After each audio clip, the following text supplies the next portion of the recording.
Okay, so we are live, and hello everybody, and welcome to the episode 87 of our Full Funnel B2B Marketing Live podcast, brought to you by fullfunnel.io and Trenches community. After a week of the third edition of our Full Funnel Summit, we are back with our live sessions, and today we have an amazing guest who was one of the speakers at our Full Funnel Summit. Amanda basically nailed the process of creating content strategy during the summit. So if you didn't check it, I highly recommend you to, if you purchase the recordings, you can, of course, rewatch this session. That would be extremely valuable. And today we are going to tackle our Full Funnel Summit, basically 2 or 3 things. The first one is how to identify what content you should publish to generate demand for your products. Next one, how to attract the attention of your target market. And finally, how to align your content strategy with the buying journey. So you'll have practical insights. As always, you are welcome to jump in to ask your questions. You can switch on your camera and ask your questions live, or you can type your questions in a Zoom chat. I will answer these questions for you. Amanda, thanks a lot for joining us. Yeah, thank you for having me. This is going to be so fun. I'm looking at the names in the chat and I recognize a few people. I know also people from our community. So before we'll dive in, guys, a quick question to you. Who attended our Full Funnel Summit last week? Type plus if you have attended, and type minus if you didn't have a chance. I'm curious to see how many attendees we had. Neil, no. Trevor, no. Amanda, of course.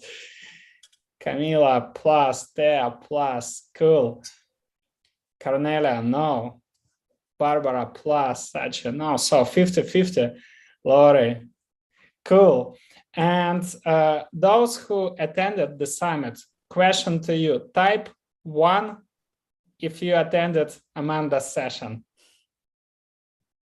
and 0 if you didn't have, or maybe you watched the recording. Just type 1 and 0 if you didn't watch the session. So we'll know how to structure today's chat. Mariella attended, cool. Who else? Son, no. Lori attended. Camila attended. Cool. Stomia, no. Mil, no. Okay, good. Thanks a lot for the feedback. And basically, the last question before we'll kick it off: where you all guys are joining us today? Type in a Zoom chat. I am from Split, Croatia. Amanda, you are in LA, right? I am, yes. Cool. Netherlands, India, Sweden, Toronto, Montreal again. Cool. Yeah, I know that's today we host the session not in European friendly time zone, basically when all my European peers are enjoying the beers or maybe the dinners. But I hope still those of you who are watching this live, you'll enjoy the session a lot. So cool. Good to know the context before this call. Today, I wanted, as always, make it very practical. Guys, again, feel free to ask all of your questions. And if you want to jump in live, don't hesitate, just tell me. So the first question I want to ask, because our topic is full funnel content strategy, right? The first question I want to ask you, Amanda, to nail down is basically how to identify what content you should publish to generate demand for your products. The reason why I'm asking this question is twofold. The first one, lots of people tend to think, okay, I would publish promotional content. I need just to talk a lot about my company or about my product, and then people will come. Because if I will publish educational content, what's in here for my product? How am I going to, to create demand for it? So I'm just curious to hear your thoughts on how to identify the right content to publish. Yeah, I think something that I feel like we don't see enough, and I think it's because it's really hard, is I think it's really important to have a very, very strong goal and strategy for what you want that piece of content to achieve.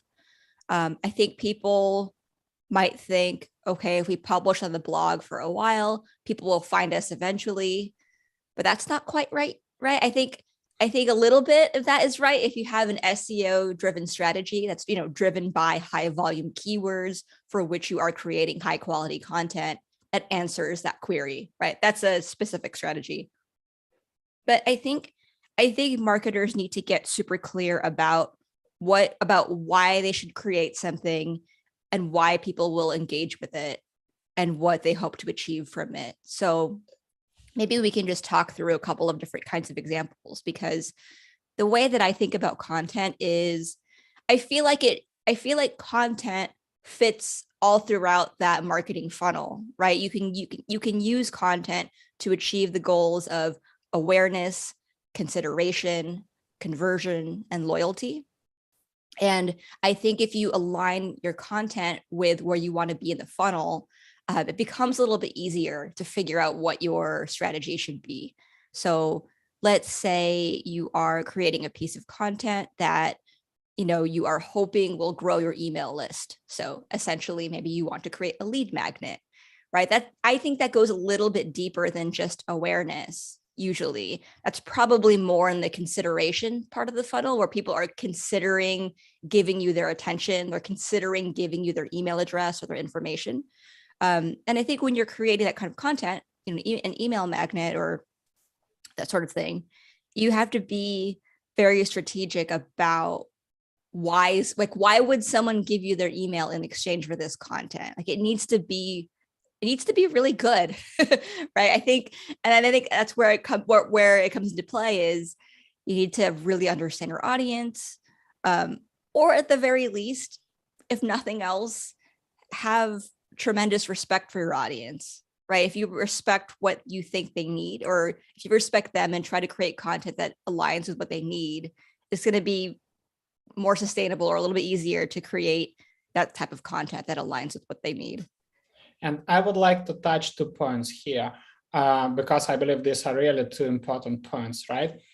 The first one is gated versus ungated content. There is this topic is exploding right now on LinkedIn. Lots of people tell their opinion that all the content should be ungated. I have maybe not that popular opinion about this. I can drop my 5 cents later, but I would love to hear your thoughts. So in what case you should gate content, and in what case you shouldn't gate the content? I guess my opinion is I think you should gate whatever you're able to. And I guess it really just depends on the audience, because I think there are still a lot of B2B audiences where they want to download white papers. They want to download them and print them out. I think we marketers probably don't like gated content, even as marketing consumers, right? Like I don't like it. I don't like having to give my email in order to download some PDF. But I think in some industries, it still works pretty well. Where I've seen it work well is the industry of human resources and benefits, that industry, and the industry of, I guess, like supply chain logistics and fulfillment. So B2B e-commerce. So I think it's that. I feel like the answer is if it's working, you should do it, but you should also be quick to pivot if it's not working. And it really just depends on the audience. In terms of what you would actually gate, I think there are a couple ways to look at it. I think it's one, something that is completely novel, like totally brand new information. And what would be brand new information? I think that would be something like data, right? Like maybe you did a study of 10,000 customers and learned X. That could be one. Another version could be an incredibly thorough guide. So where I've seen this work well is if you have an SEO driven blog and you've been creating content for like a year or 2 years, you probably would have a lot of content on any given topic. So in that case, maybe it makes sense to kind of stitch that together into an ebook or white paper that you then gate. And then the third thing that I think is good that works for gated content is free work. So basically anything that saves the reader from having to do something or having to research, or not research, but having to do something for themselves. So like a template, something like, give us your email for this Excel template that has all the formulas you need to make your business decisions, or, whatever that would be. That is something that pretty objectively saves the reader time and energy and brain power. So I think that can be gated, but I feel like it's kind of just those three that work well for gated content. But what do you think, Andre? You said you had a different opinion, and I would love to hear it. Yeah, absolutely. So, my opinion about let's say, the race of the voice of ungated content is not that popular, because I still believe that the problem is not in gating the content, exactly like you nailed it. The problem is what we are doing with the contacts that download the content. The playbook, which says to you, okay, create this landing page, gate the content, add 5-6 fields to your form to qualify the account, and then send it as MQL to sales to call everybody, or like attack with an email cadence. That doesn't work at all, because there is no correlation between intent or interest in downloading the template, as you mentioned, and the buying intent, right? No interest. And for me, this is an opportunity to establish relationship and add one more non-sales touch. I would love to emphasize on this. So it's non-sales touch. So what we do the same, like three types of content that you mentioned. We do the same. We have the so-called content upgrades. We have, let's say, ideal customer profile template. And when people download it, we are not subscribing manually them to the newsletter. But what I'm saying, I'm sending them explaining what they can expect in the newsletter. I just add a link to one of the prior newsletter issues that we have published, so they can see the content, right, before subscribing to it. And then I'm saying, look, click here if you want to receive this newsletter and get the template, or click here if you want just to get the template without subscribing to newsletter. And that's absolutely fine if they select the second, if they don't want to hear from me. But where they are going next? They're going to the Content Hub, which is full of different templates. And that's my approach to overcome the expectations, basically over deliver. They came for one template and get a bunch of them, and maybe they think, okay, they changed their opinion, right? Their mindset. They say, oh wow, this guy's like over deliver.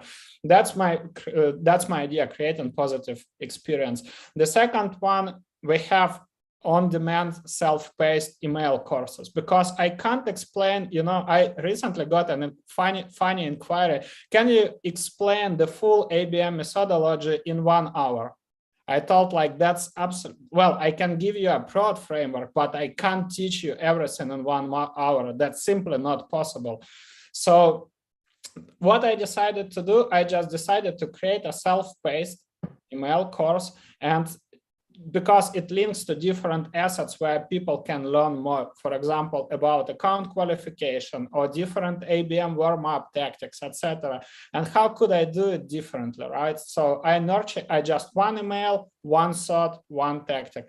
That's the second one. Even this podcast, right? So to get it live, people need to, to get the Zoom link, people need to sign up. But the way what we are doing, we are not going to spam everybody after this podcast. So what we are going to do is send the recording, send the invite to join our community, which is another, let's say, channel where we communicate with the audience. And I don't see problem here at all.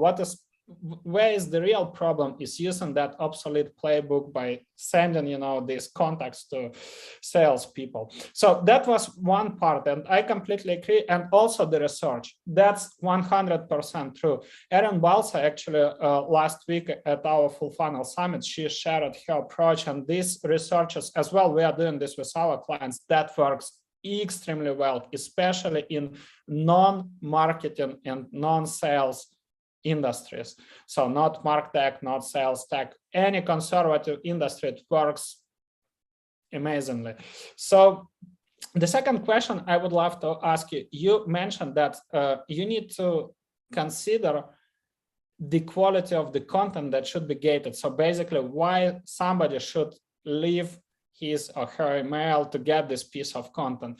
And my question is, do you have any framework to evaluate content quality, not to be biased, with, hey, so I produced amazing piece of content, but it's just a pure product pitch, right? So do you have any score methodology or framework to prove that this content is really good enough to be gated?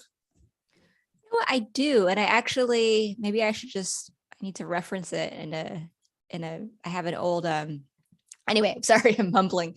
I do have something, and it actually comes from my Content Marketing 201 course. So I teach an intermediate level content marketing course. And on one of the days, I do talk about metrics for quality of content, and I'm happy to share some of those insights here. All right, so I think a challenge with gauging quality of content. So one, I obviously think it's important, and I think anyone would agree it's important to have high quality content, to keep an eye out for it. But I think what's tough is it's hard to do it in a way that isn't just reactive or just kind of looking at what people are saying. So I have 6 things that I keep an eye out for to kind of gauge the quality of content. So the first one is I pay attention to when my content, or whatever content it is, when that content is shared off platform. And by shared off platform, it could be something as simple as a screenshotted tweet making its way to Instagram or LinkedIn. That's one way to look at it, because you're kind of seeing that it's crossing the borders of the platform for which you published. Another version of that could just be when someone tells you, right, like, hey, you know what, my colleague and I were talking about Full Funnel Summit and they said it was amazing.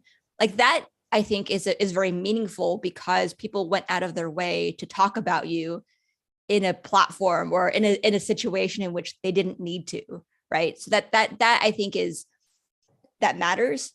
Second one I look at is quality of discussions.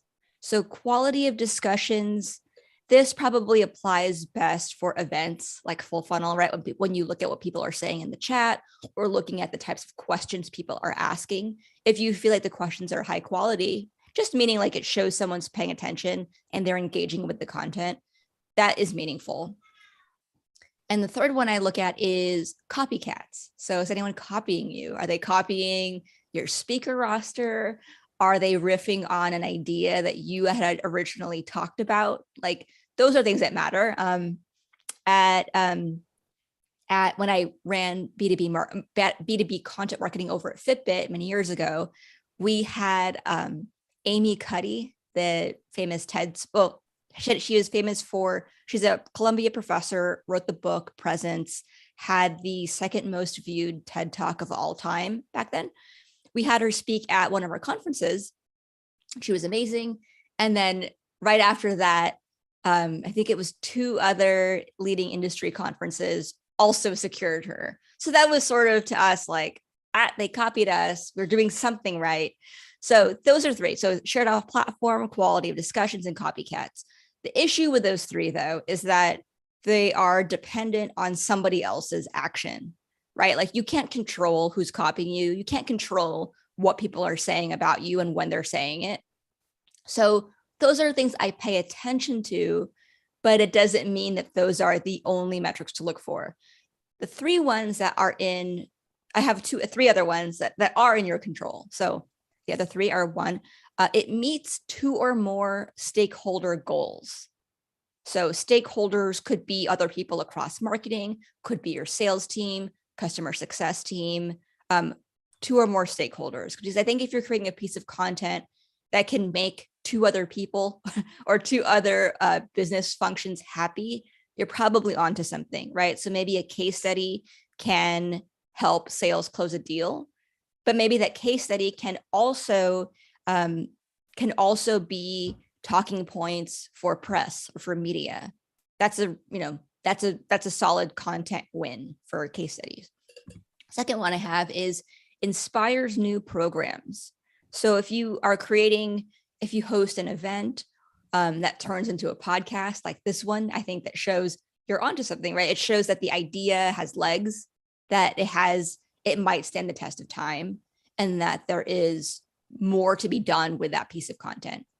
It also might indicate that you eventually might hire someone for it, right? So if, like, let's say Full Funnel Summit became a self-paced education platform, like you had maybe you turned different sessions into self-paced courses and you could sell those courses. I'm making this up. I don't know if you do that, but let's say you did. It sounds like it could be possible, right? Maybe you could have eventually someone run that program, right? Maybe you'd hire a program manager or, director of education or things like that, that creates a new job. Then that's probably an amazing content initiative. And the last one is just economical. Like, did you get the most bang for your buck? Maybe you spent $5,000 in 1 month on freelance writers. And maybe they wrote a couple of blog posts and a white paper. Are you getting a lot out of that content, right? Are those blog posts are they getting a lot of utility? Are they cross-linked? Do they help drive new leads? Does the white paper drive new leads? Does it nurture existing leads? Those kinds of things that, like, are you getting the most utility out of the content you're paying for? So those are the three that I look at that are in your control. So meets 2 or more stakeholder goals. Sorry, let me say that again. Meets 2 or more stakeholder goals, inspires new programs, or it's economical. Thank you. So just to wrap up this part, right, about creating or identifying what content you should be creating, right?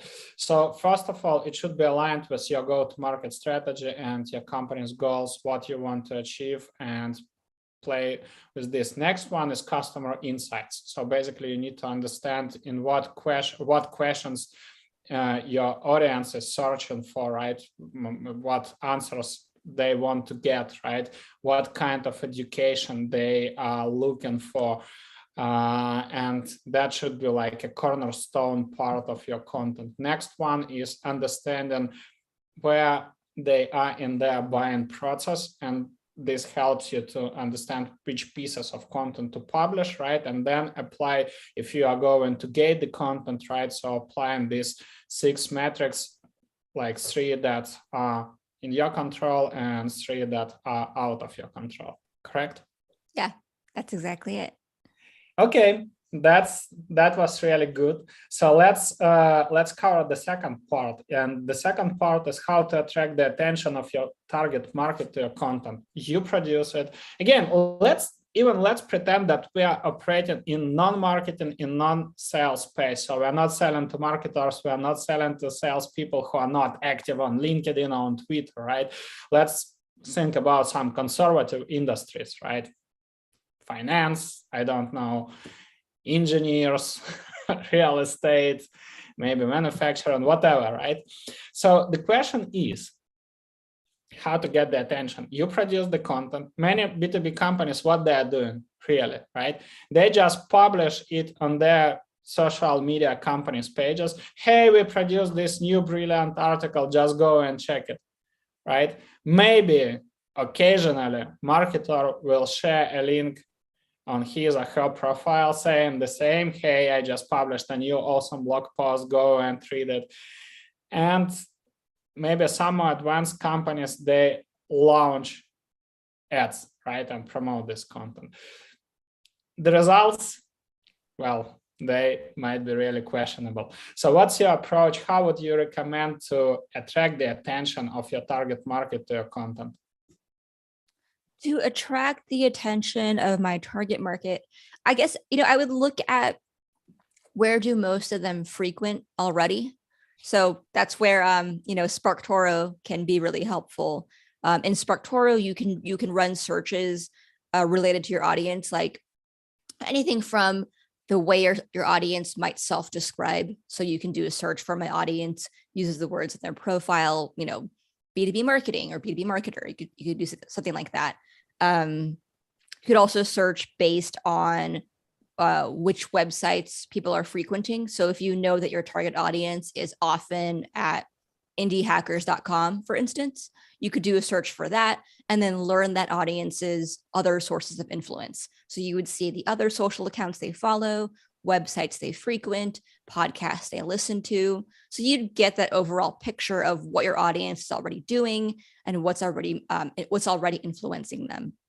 So that's one great place to start.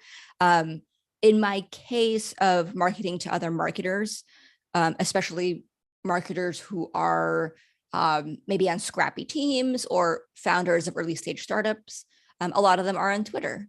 So based on my target audience, then I optimize for that platform. I optimize the content for that platform.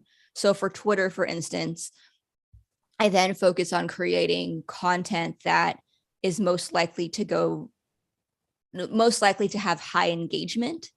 And by that, I think these principles will apply to kind of any platform. I write something like a thread kind of, it's like a, mini blog post, right? You can give a little bit of more context there. It's not just a punchy tweet, but in a thread, I think if you focus on some direct response copywriting, so making it punchy, easy to read, easy to digest, it kind of grabs people. I then will distill the insights of whatever it is I'm saying. And then hopefully when that piece of content gets high engagement, I will add on the call to action, which is usually in our case, it's usually like learn more in our weekly office hours, which by the way is today in an hour and a half. And then that usually will drive some nice signups. So that's kind of how I would do that, but focusing on where people already are and then optimizing your message for that platform. Okay. And there is one question from Barbara. So marketing to non-social savvy conservative industries, any tactics besides ads and in-trade journals? That's a good question. So when I marketed to human resources and benefits, that kind of audience, which was a bit more conservative, I knew that they tended to like downloading white papers, which I suspect, Barbara, might be kind of in line with your audience. They probably like downloadable content. So I would try to create some nice content for that. I would still try to figure out, run some SparkToro searches for this audience to see if there are other opportunities that you could tap into. Like maybe there are some podcasts that are popular in your audience. And then from there, I would look at a couple of things. I would look at the social accounts of those podcast hosts and try to follow them and engage with them there.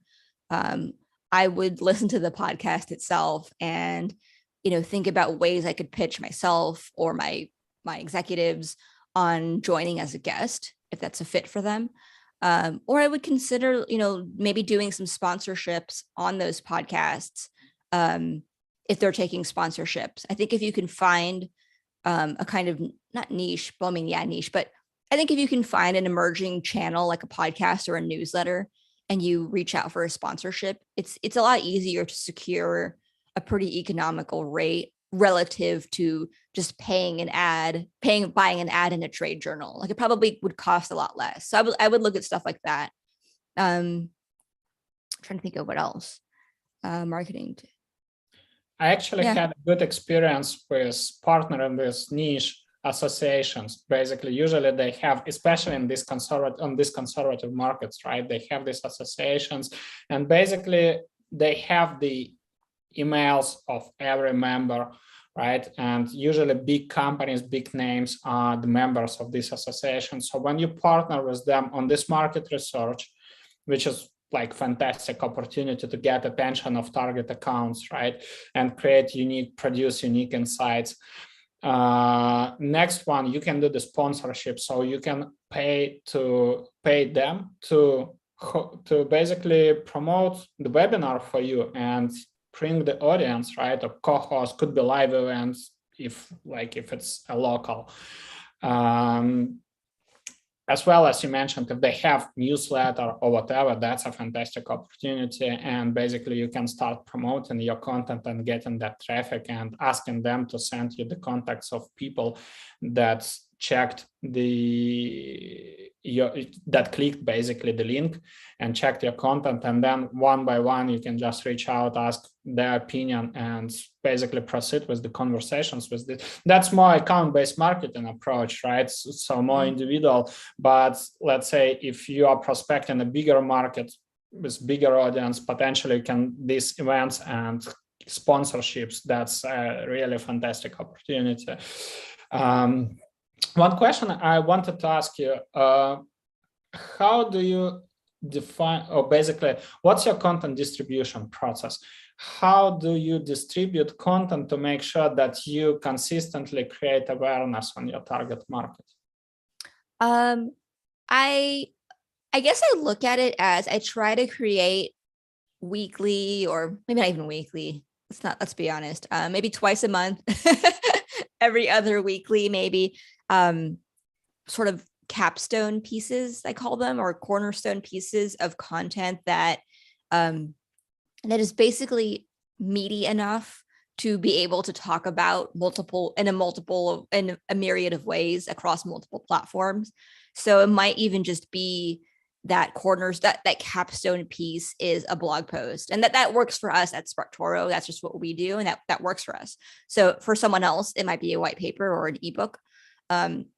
So we'll have a blog post, but the work that I do leads up to that blog post. So I might test an idea on social media, whether it's writing a thread or posing a question on LinkedIn, for instance, something that might drive discussion.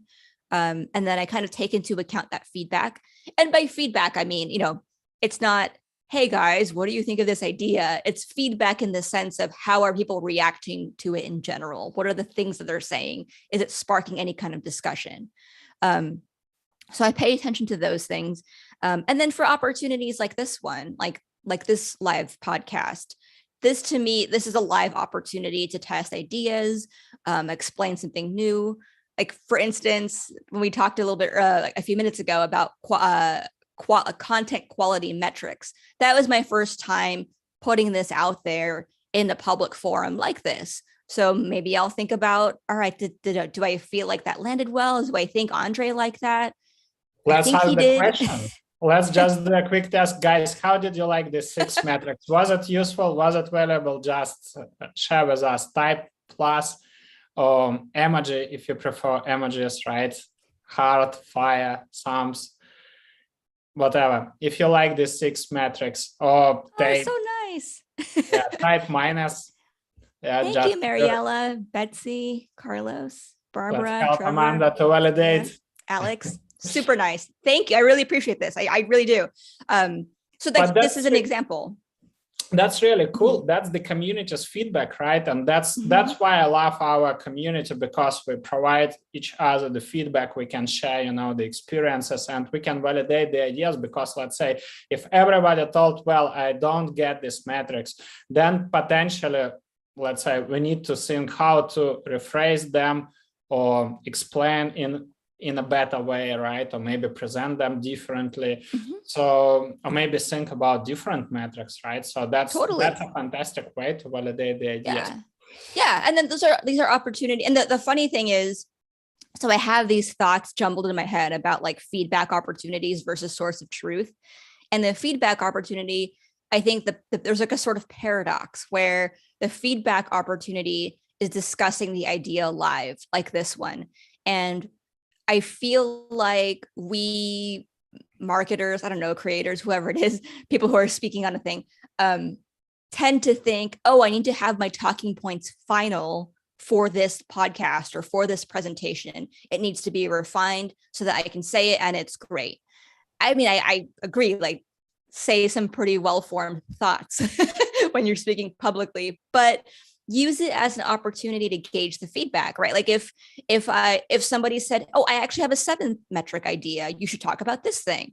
That's great, right? Then that's something that I can incorporate into future talking points. And I can refine that. I guess the paradox I'm trying to get to is once you say something in a live event, in a podcast, it's kind of final, right? You can't take back what you said once it's out there. So that's where people, I think, oh, I have to have the final messaging. But if you think about it, really think about it, not everyone is going to be referencing an event, right? I think later on, if somebody remembers maybe like 1 month from now, they're like, oh, wasn't Amanda on that show? Didn't she say this thing? And they're searching for it. They might be Googling it. But by that point, my hope is that I will have written the idea into a source of truth, which in my case is usually a blog post, could be a white paper, whatever it is. And the idea of the source of truth is that is the final thought that is codified into writing.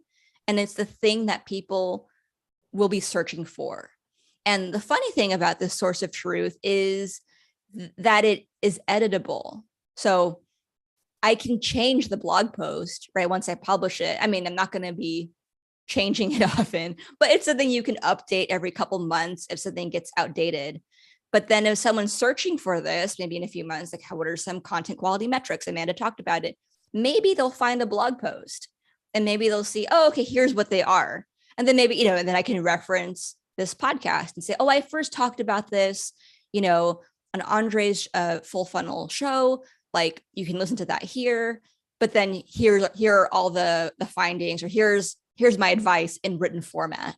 So I would think about ways to find the connection or the interconnectivity between feedback opportunities like events, social media posts, podcasts, and then the source of truth, which is the final asset that's codified but can be edited in the future. I love it.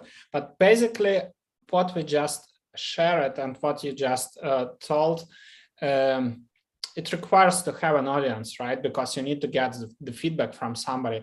I believe that you did a tremendous job. Like you have a great audience on Twitter, on LinkedIn as well. You have fantastic newsletter, which I love as well. So the question is, again, let's pretend that we are operating in this conservative space. In marketing, let's say, I believe that in marketing and in sales space, you can quite easily grow your audience if you follow the right process, right? Let's pretend if we are not, again, we're in this conservative space. You are starting from scratch. You don't have the audience. Your company doesn't have followings. Maybe only your customers and your peers are following it, right? So what would be your approach to build that community, to build that audience, considering your fantastic experience with Twitter and LinkedIn and newsletter as well? This is a great question. So I would think about what are all the foundational things I can focus on first to enable success for later. So, at SparkToro, my boss, Rand Fishkin, and I kind of famously say that we don't have an SEO strategy, which is true. Like we're not creating content based on high volume keywords. We're just creating content we find interesting. However, the website is still set up correctly. Like we still have it set up. I mean, I didn't do it, but Rand and Casey Henry, our co-founder, did it. They've set up the site correctly so that if you're searching for SparkToro or things related to it, you'll find it on Google search. So that's what I mean about foundational stuff. So like, I'll say like foundational or technical SEO. I would start with that because ultimately it goes back to people are going to go to your website, or that's the goal anyway, in some way, shape, or form. So I'd really want to make sure that is up to snuff. Other things I would do is I would focus on finding the channels or platforms where other people or where my audience already is. And I think that's going to require some kind of mix of market research, audience research, like with SparkToro, and just developing fluency in the audience that you're marketing to. And some of that is like, you kind of just do it just by like digesting your audience's content. Like, what are the things they're reading, watching, listening to, and then kind of inserting yourself into that and making that your world. Then you'll find the opportunities that make sense, that are like, cross promotions, content collaborations, joining podcasts, those sorts of things. So I'd look at that. And then I guess the last thing I would look at is, I would look at how I can invest in organic marketing programs. So an organic marketing program, right? That's something that you own, that is ultimately yours. It's relatively cheap in the sense that it's not buying ads, right? It's investing in the platform itself and in the person power required to create there. So maybe that's a blog, maybe that's a podcast, maybe it's a YouTube channel, whatever feels. I think it's finding the intersection between what you are comfortable with. Like, if you feel good on video and you're good at it, by all means, YouTube is still a pretty underrated place to dominate. So do that. So finding the combination of what you are good at, what you're interested in, where your audience already is, and then focusing on that. So I would say try to focus on a program, like really focus on it for like 6 months or so before you really start to think about scaling beyond that, or abandoning ship and doing something else. Because I think investing in some kind of organic channel is long-term the healthiest way to grow your marketing efforts. But if you're starting it from scratch, going back to starting from scratch, I think there are still a lot of ways to create a podcast that can stand out from the crowd, because I think we know it, whatever the stats are, I think it's more than half, right? That most shows don't make it past like episode 8 or 10. So I think as long as you keep going, you're going to already be above the fray. But there are a lot of different types of formats that I think are still pretty under leveraged. Like, you could try a format that is like whatever it is. Like, I think I did one with a Mailman. It was a Mailman podcast. Their format was like 3, 2, 1, and it was like, I don't remember what it is now. I think it was like 3 books that are influential to you, 2 people that have inspired you, and then like 1 piece of advice. Whatever. I think it was something like that, where 3, 2, 1 interview took 15 minutes. It's a 15-minute show. I think finding a format like that, I think that's an opportunity for podcasters. The format of this one, I think, is also an opportunity. This is unique to me, at least. Like, not a lot of people do live podcasts. They don't incorporate their community into the show. Like, this is still pretty rare to me. So I think there are a lot of ways you could be creative, right? And then finally, I'll wrap up these rambling thoughts with figuring out a way to grow an email list. That's like if you told me that you have to focus on one growth channel, like, which one is it? I would say email marketing, because it's still going to be super valuable to have someone's email address over having them as a Twitter follower at the end of the day. I don't formally test this at SparkToro. Like, it's not like a thing that I do, but I keep an eye on numbers, right? So if we have an office hours session, I'll add it to our SparkToro audience research newsletter. I'll post about it on social, and I can drive, a good number of signups. But if I don't send a dedicated event email to our event list, well, let me say, if I send the event email of like, come to office hours, it's next week, I can pretty easily double or triple that registration. So like, it kind of just goes back to email is the most valuable thing. I get that with the privacy and security changes, we're going to have we're going to have fewer insights into some of these metrics, but I don't think it doesn't change the value of email. Like, it doesn't mean that people are not opening it. You know what I mean? Absolutely. And we can even do just a live check with the guys who are still live with us. So this podcast we're supposed to have 2 weeks ago, right? So before the summit. And basically, I track the signups and sign-up sources. I announced this on LinkedIn, and I sent 1 email invitation. And I believe that like 90% of people, we have 180 people sign up for the live podcast, which is crazy, right? Most people never get these numbers when they promote their webinars with paid events.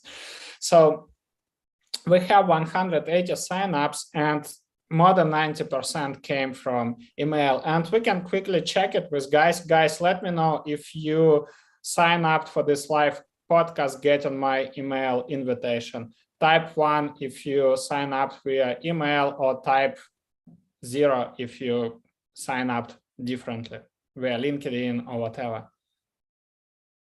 Slack, yeah, as well. We have Slack coming. Yeah, that's yeah, indeed, because we announce this regularly in our Trenches community. And by the way, guys, if you are not the members of our Trenches community, you are missing a lot events like this, right?